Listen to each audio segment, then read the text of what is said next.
Obviously, he's on the road to recovery. Whether or not we'll ever see him play here in the league again is another question. As from the opening tip-off. Answer to his immediate right. That is the NBL's designated rap dancer.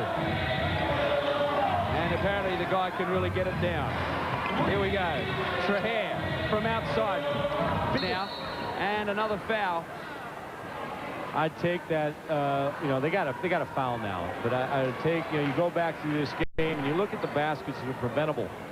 The extended D, baby, I'd throw that in the freezer, because that thing has given up baskets. I'm talking about the 1-2, 1-1, or whatever that was, the immediate trap on the ball. Ooh, an alley up and out. On the part of the Rollers. I think the extended 1-2-2 and the time that they used it on the part of the Wildcats was very effective. Ira. And there he goes again, charging straight at Blahoff. Well, the referees didn't call anything there. That's full time anyway. It doesn't matter. A big win in the end, I guess you'd have to say. 10 points, 86-76 in favour of the Wildcats, who staged a very comfortable comeback when it's all said and done in the second half, keeping the Rollers fairly scoreless.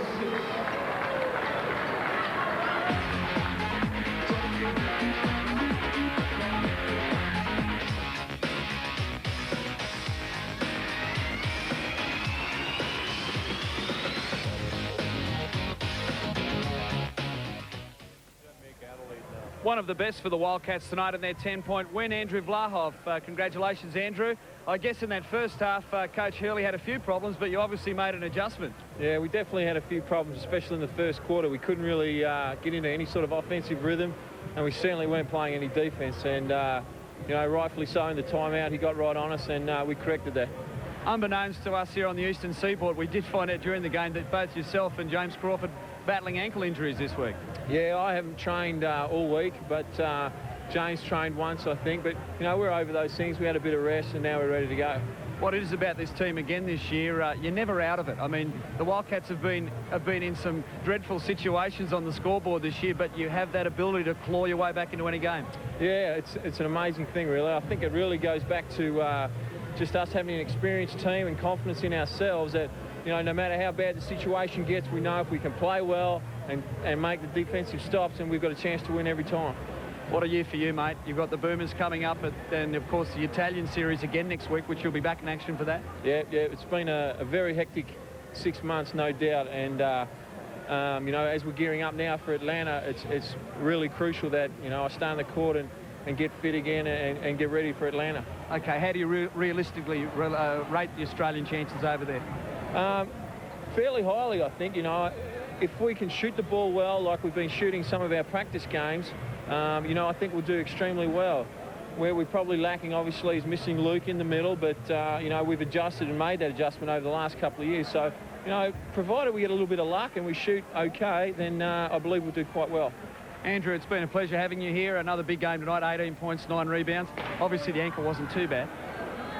Well, yeah, I missed that many shots, though. It wasn't funny, but, yeah, I was happy with that sort of game after not training all week, and hopefully I can put in a better performance tomorrow night. Thanks for joining us, Andrew. Thank you.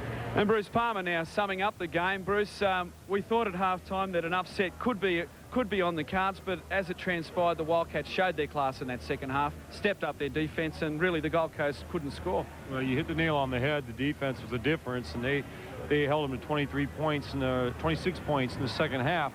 And like Andrew said, you know, they're a team of great composure, great experience, great belief in one another.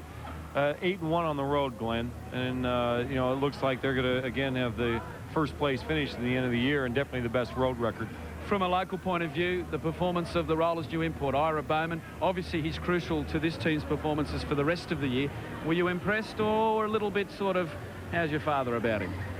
Well, he definitely has some impressive aspects to his game. His ability to penetrate is very good. His defense is sound and solid. The one thing that we talked about throughout the course of the game, and we really didn't see a lot of, is his ability to pull up and hit the outside jump shot. He was 1 for 4 from the three-point line.